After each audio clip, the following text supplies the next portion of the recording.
वित्त मंत्री निर्मला सीतारमण ने आज संसद में अपने कार्यकाल का लगातार छठवां बजट पेश किया। यह अंतरिम बजट होगा और इस साल होने वाले आम चुनाव के बाद पूर्ण बजट पेश किया जाएगा।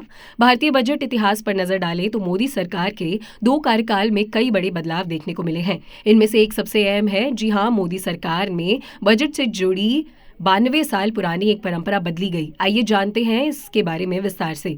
तो साल 2024 चुनावी साल है और यही कारण है कि इसके बाद 1 फरवरी को पूर्ण बजट नहीं बल्कि अंतरिम बजट पेश किया गया है। हालांकि मोदी सरकार के दूसरे कार्यकाल का ये आखिरी बजट होने के नाते इसे लेकर लोगों को कई बड़े ऐलान होने की उम्मीद भी है। अन्य सेक्टर्स के साथ ही इसमें रेलवे से जुड़ी घोषणाएं भी की जा सकती हैं। जो 92 साल पुरानी परंपरा मोदी कार्यकाल में बदली है वो रेलवे से जुड़ी हुई है। दरअसल साल 2017 में मोदी सरकार ने यूनियन बजट में ये बड़ा बदलाव किया था और आम बजट और रेलवे बजट एक साथ पेश किया जाने लगा था।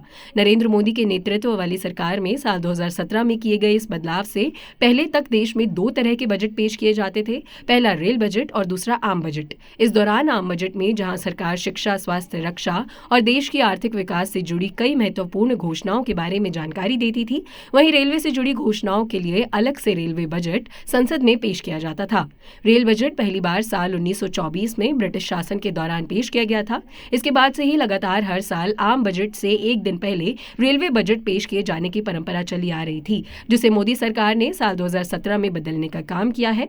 सरकार ने 2017 में आम बजट और रेलवे बजट को मर्ज कर दिया और इसके बाद से संसद में 1 फरवरी को सुबह 11 बजे केवल एक ही बजट पेश किया जाने लगा। सालों पुरानी इस परंपरा में बदलाव करने के बाद जब आम बजट और रेल बजट को मिलाकर कॉमन बजट पेश किया गया तो इसे सबसे पहले संसद में पेश करने वाले वित्त मंत्री अरुण जेटली थे। उन्होंने 2017 में पहली बार आम बजट में ही रेलवे बजट पढ़ा था। यहाँ इस बात का जिक्र करना भी बेहद जरूरी है कि आखिर इस बदलाव के लिए सरकार से किसने सिफारिश की थी। तो बता दें कि नीति आयोग ने ब्रिटिश शासन से चली आ रही इस परंपरा को खत्म करने की सलाह दी थी।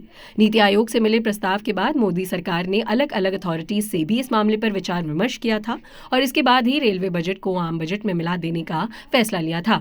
इसके बाद से अब देश में केवल एक ही बजट पेश किया जाता है। इससे पहले नए साल 2019 में तत्कालीन वित्त मंत्री अरुण जेटली द्वारा पेश किए गए अंतरिम बजट में सरकार की ओर से रेलवे को लेकर बड़े ऐलान किए गए थे, जिनमें देश में रेलवे इंफ्रास्ट्रक्चर के विस्तार के लिए बजट में भारतीय रेलवे के लिए 1.58 लाख करोड़ रुपए आवंटित किए गए थे।